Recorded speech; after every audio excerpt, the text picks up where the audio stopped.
Good morning. Let's talk about disc grinders a little bit today. Disc grinder is probably the easiest piece of equipment to put together that a knife maker or a woodworker can do. It's basically nothing but a motor and a switch.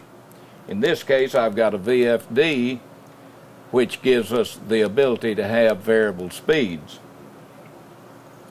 This has a forward and reverse switch and off and on. So I can turn it on and I can vary the speed of the grinder. I can also run it in forward or reverse. Having the ability to run it in forward or reverse is very important, especially when doing knife work, because if you're grinding here and the wheel is coming around into the blade. Now, if you need to do the other side and you come over, now then it's kicking up and it's grinding from the underside instead of the top. So by having a reverse switch, then you can have it turning back this way to be grinding your bevels. Being able to vary the speed is important because of heat buildup and the different kinds of materials or the different kind of work that you're doing. Sheet goods for abrasives come in 9 by 11, 9 inches by 11 inches, contrary to 8.5 by 11 for stationery. These are 9-inch discs, so you can buy standard sheet goods, cut your round, and have 3 inches left over for your hand sanding. It's a lot cheaper to buy just plain sheet goods and then use an adhesive to stick them onto your disc. I'm using 3M's feathering disc adhesive, and this adhesive has a low tack ability, so when you have stuck that on, you can pull it off without destroying that piece of abrasive and stick it right back on. That's advantageous if you're changing grits and you want to pull that piece of paper off and put on a different grit. A lot of the people that use disc grinders are using the 3M spray adhesive, and then to take that adhesive off they have to take a propane torch, heat the abrasive paper to break down the adhesive so they can pull the paper off. Well, then they've destroyed that piece of paper whether they were through with it or not. With this adhesive, you can pull that off and put it back on. These discs for disc grinders, particularly for metal workers, come in flat disc or 1-degree bevel disc. The big thing about a 1-degree bevel disc is, as this disc is coming around, if you get over into this part, it's trying to throw your metal up, and you're grinding from the bottom side where you can't see it. With this 1-degree disc, when you've got the blade up against the disc, it's touching all the way across to the middle, but the end of the blade is up off and doesn't get caught and try to throw it up. However, if you're trying to get something flat, you can't get it dead flat with a 1-degree bevel disc because it's actually a cone. So you need a flat disc. This particular system that I have is Rod Nielsen's interchangeable disc system. You can buy as many discs as you want.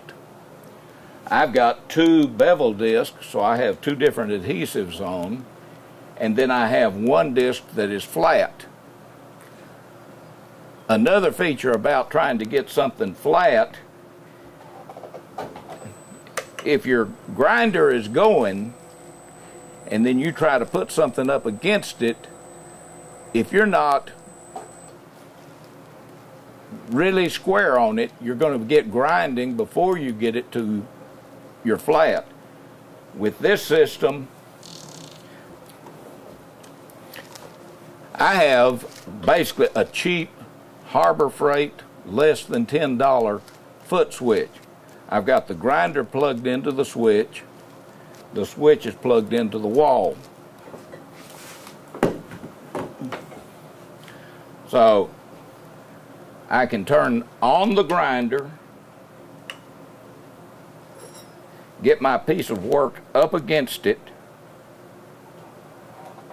and then step on the pedal so I can have it exactly where I want it before it starts moving. And when I got it flat, I can step off of it, wait for it to stop. So I've kept everything flat. The VFD has some lights up here, and they'll be a little bit confusing to you if you use a foot switch. By the way, I also recommend anybody use a foot switch when they're using a drill press, because how many times have you had a piece of metal get caught in the bit, and you can't turn loose of the handle, and you can't turn loose of this propeller over here. If you've got a foot switch, you can step off of it and it stops.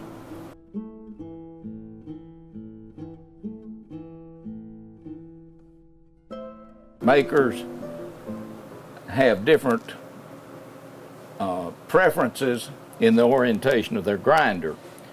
This is in a vertical orientation. If I'm grinding a knife, I can stand right here and I can look down on it and see what's going on. Particularly when people are trying to get things flat, they might want this horizontal. In the past, you've had to buy 2 different machines. I've designed this so that I've got this piece of wood sticking up on the back, and if I want to use a horizontal grinder, all I've got to do is lay it over on its back. Now then I've got a horizontal grinder that I can do the work that I want up here. That can be important when doing your scales or your bolsters, trying to get them perfectly flat for a really good fit and finish. This is Rod Nielsen's interchangeable disc system. The discs are held on with magnets. If you get one of these, don't get your fingers between the hub and the disc.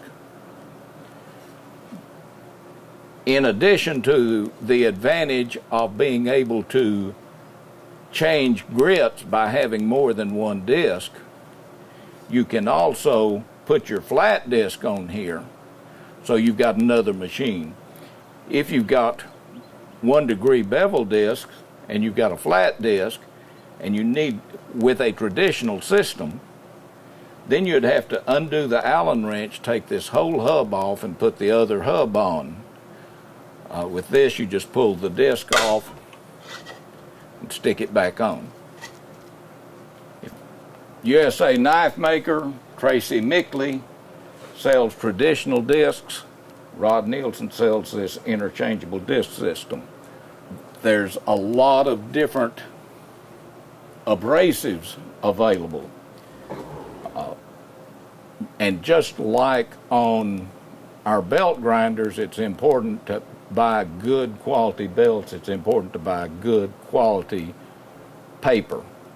If you look on USA Knife Maker, he's got a number of different sheet goods that you can get for your disc grinder. Another thing that I do when I'm sharpening a knife, I use a disc that the abrasive is completely worn off of. glue it onto the disc, and then I have put buffing compound on it. So my final sharpening, I'm using buffing compound on my disc. Thank you. I hope that this little demonstration has helped answer some of your questions about disc grinders. If there's anything that you feel like I haven't covered, you'd like to have more information, please feel free to give me a call or send me an email. Thank you.